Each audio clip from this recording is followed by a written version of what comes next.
Ow, Scoots.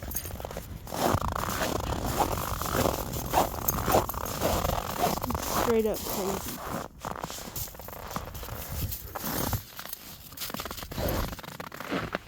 Let's see.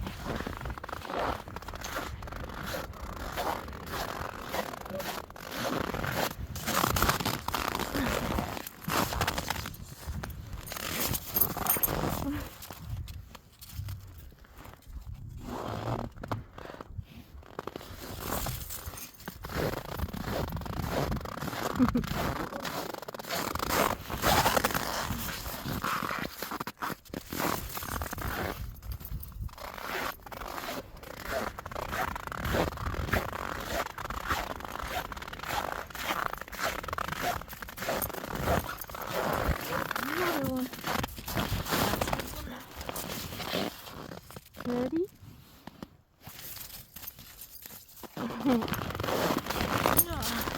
Try that again, huh? Ready?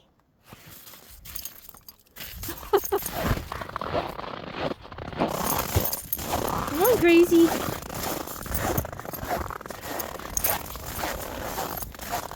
Let's keep him. Ready?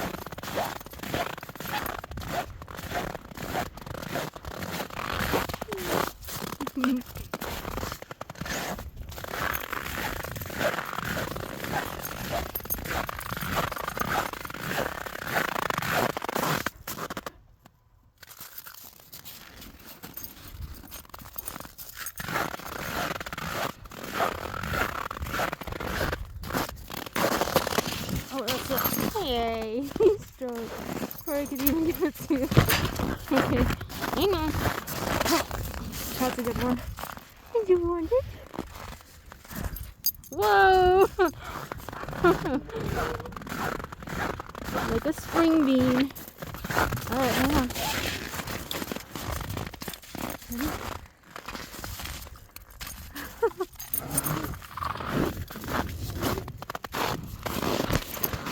Alright, this one's gonna go far. Not very. It's fine.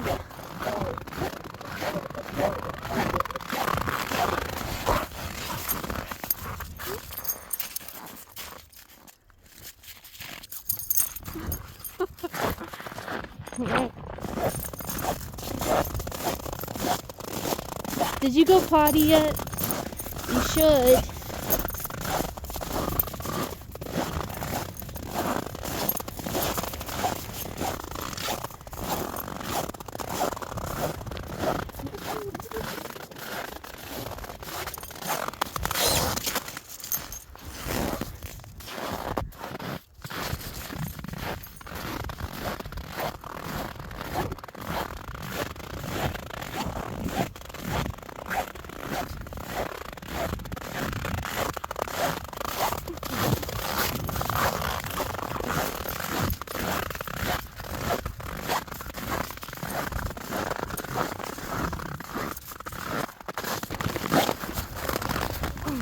Hey! Yes, please. Alright, let's go.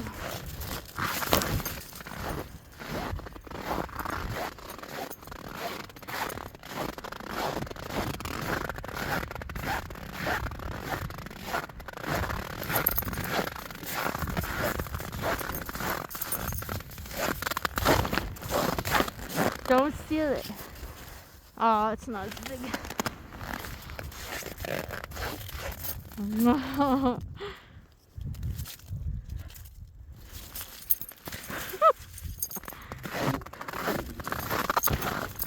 Excuse you. Excuse you. Man. It's so challenging to do anything on her walks because she just wants to chase the snow. This is the entire walk. How old are you now, Scott? You're January 1st, 23. So she's just over 2 months, or 2 years, and 3 months old, supposedly.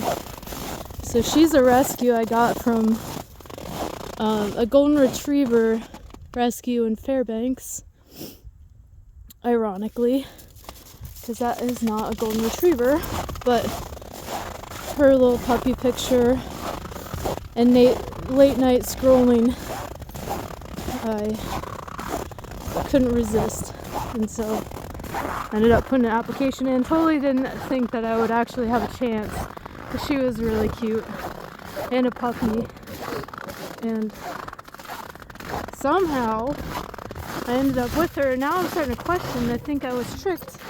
I tell her all the time that she's so lucky, she's so cute. She's crazy. But she's some sort of mutt. Her whole litter came into the rescue, and they all look different. And she's the smallest of them, but one of the smartest as well. Mom was a stray. I'm assuming there was multiple dads. And here. When she was really little, she was a lot lighter, and then her back got dark, kind of like a German Shepherd, but she's got to have like Australian Shepherd, or I have no idea, Husky.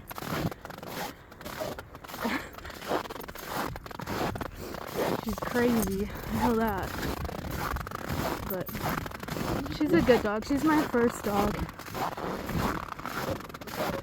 So this is a common area for dogs. A lot of owners walk their dogs out here, and on the other part of the trail, just inside the tree line, someone had set snares, and we didn't know about it. They weren't marked or anything. You don't have to, but so there's no way of us to know that.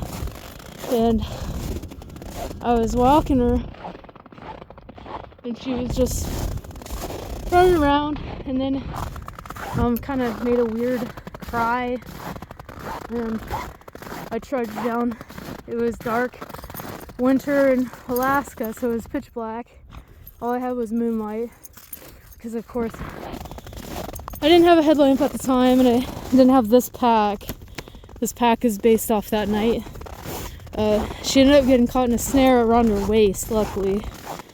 So that was a learning experience. And on Thursday, next Thursday, they had a trapping class for dog owners for this very reason, because it's very common up here. You get new trappers. They can set traps pretty much everywhere. I mean, there's not really a lot of regulations to prevent them from setting it on well-hiked trails near residential areas. And I went to that class, learned how to release the snare mechanism, but what I took from that was there's other traps you can have. It's not just snares, which are the wires, but people set like bear claw traps, the ones that clamp around things, and they're set off by springs. And so in this kit now I have like a pair of pliers and a lever tool for conibear traps, one for each side, because I really don't want to get out there. People train you, like in the class they taught us how to use a rope or a leash, and you can wrap it a certain way, but when she was caught in the snare, I didn't realize what it was at first. Like, I got up to her and it was deep powder, it was dark, and she's squirming, obviously, and I was trying to like feel. I thought she got caught around some wire, which in a way she kind of did. It was a wire snare, but I was feeling around, and then as I was trying to figure out what she was caught on and help her, she had bit my hand because it was so tight. And then I realized, I was like, I think she's in a trap. And then I was trying to figure out like how to handle it. I was by myself. I have never been around traps much. I've only seen them in videos and such. Never in person. And never in the dark when something that you care about is stuck in it and it's like a kind of an emergency. So I ended up breaking the tree. Thankfully it was small enough and I was desperate enough and I broke it. But then she was still stuck and I couldn't get that thing to release. And now I don't have to worry about it because I don't have to worry as much. When it's -40 and you don't have gloves on, you're dealing with metal. I've got a pair of wire cutters in addition to the tool to help release the springs on the traps. So that's why I have this bag. And I carry it mostly in the winter. The downfall to the amount of loose regulations on trapping up here, well, just a lack of regulations, is a lot of people get into it. They think it'll be fun and it might be something cool to try. Well, like the traps that were set that she got caught in, the troopers tracked down the trapper and he had lost the traps, so I didn't even know where they were, which is crazy. But now I carry my pack in the summers sometimes because they said that dude lost his trap. So they would have been set. I mean, they were set when she went through it. He lost them. They would have still sat there set, which is illegal outside the season, but they can't find them. They're not going to go and take them out when they don't know where they are. She got caught in that trap. I'm trying to think. It was a couple. It might have been last winter. I think it might have been. So she was just about a year old. But she's a crazy, high energy, super spunky, full of personality dog, but more timid. She's not aggressive. So I felt terrible that she had got caught. And, you look crazy. Look at your face. Look at your face. You got all snowballs in there. Yeah. She's fun. I will say that she loves to go outside all the time, and I try and when I'm home from work, I make an effort to give her a lot of time outside. But she can just have been outside for a while and then immediately come in, and 5 minutes later she's back at the steps to go back outside. And most of the time I'm a sucker and I take her out again. Yeah. Like I said, she's so cute. But it's only a little more inconvenient for me in the winter because you gotta get all bundled up.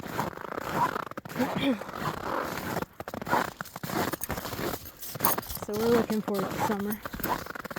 She loves to go swimming and running around like a crackhead, of course. She loves the puddles and the mud.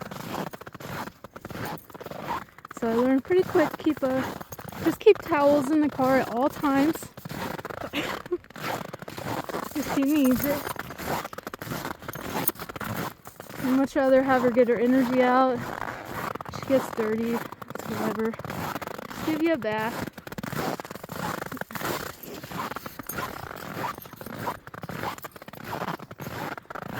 But she doesn't seem to mind the cold so much, so that's good. There's some dogs up here. It's crazy, it's kind of funny. But I guess people will choose like small dogs like Chihuahuas, or you see a lot of Shih Tzus, Dachshunds, and they're not built for this cold, but they have them because the dog doesn't want to stay outside when it's cold. And sometimes I think about that, and that's another time I'm like, I've been trapped. They tricked me. Those owners aren't out in their pajamas at -60 at night constantly because their dog wants to go outside. Their dog is inside with them. Sometimes it feels like Star Wars. We're on the Arctic planet.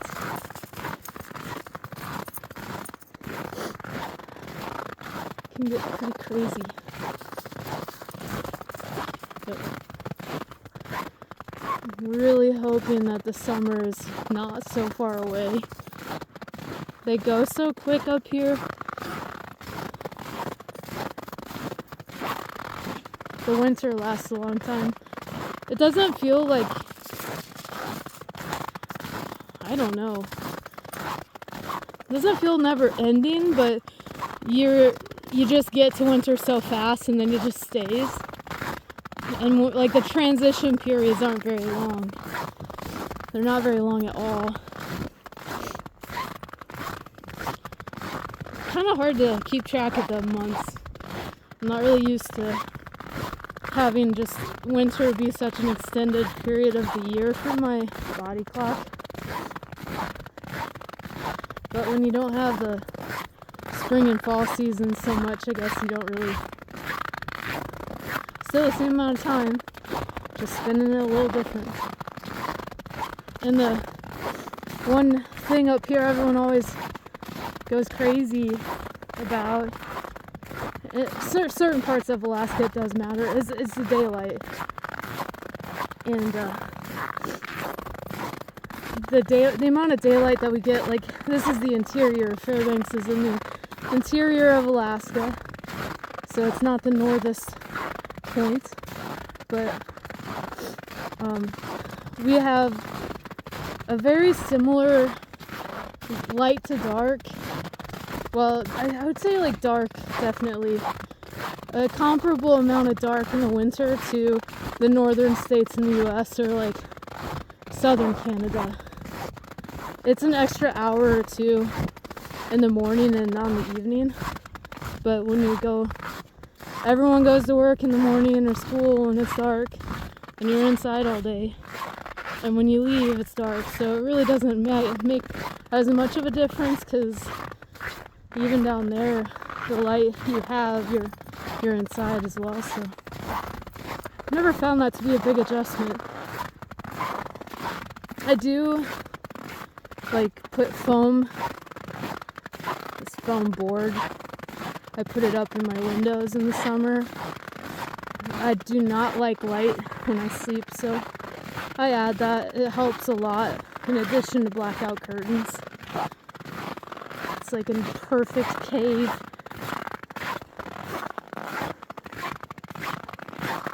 Yeah. Alaska, it's kind of different for certain things. There's not as many people, you can definitely tell. There's a lot more public lands. You can go and do things. If you're outdoors at all, it has so much to offer. Especially if you're into like subsistence living, which is definitely an interest of mine. Like homesteading, self-sufficiency, that kind of thing. It does bode itself pretty well for that. The only downfall I'd say is like you're pretty limited. You can hunt, there's a lot of hunting, but as far as growing season, it's bad. A lot of people that have a good garden. They have either an indoor setup in their house, or they have a greenhouse that they are able to pre-start all their stuff, and they do it. There's people out there that are started right now, and it's in the middle of March. So that makes it challenging, because unless you got a big house, and then you want to deal with the moisture and possibly mold, there's kind of a lot of downsides to it. Or the neighbors thinking you got grow lights in your windows and you're up to something. That's another funny thing. I've never have seen as many pot shops as what Alaska has. It is crazy.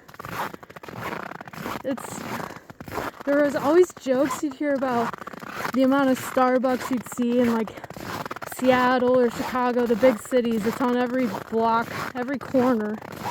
You'll find another Starbucks. Up here, if it's not a coffee shop, it's a pot shop, and a lot of times they coexist as one. It's very weird. You wouldn't think there's not that many people, so apparently the ones that live up here do a good job of keeping those people employed.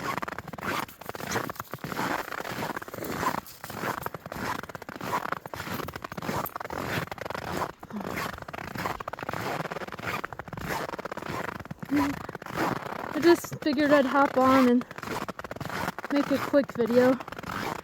Quick as in 20-minute long video. I'm sure this will get cut down. Maybe. Or maybe I'll be very lazy.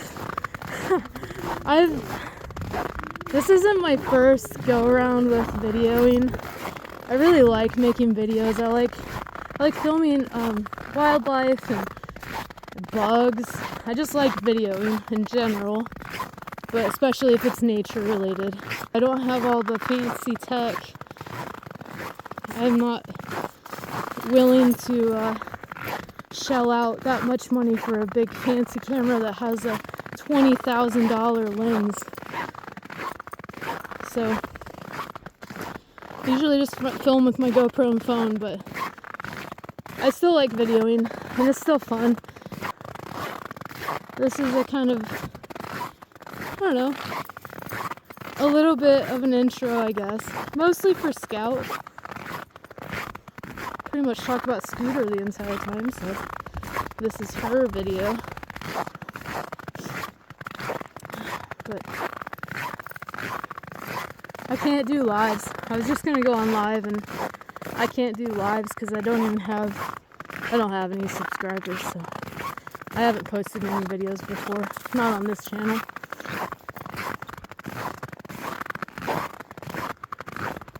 It's gonna be fun.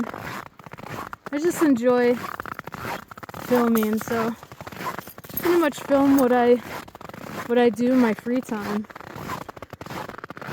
It would be kind of fun.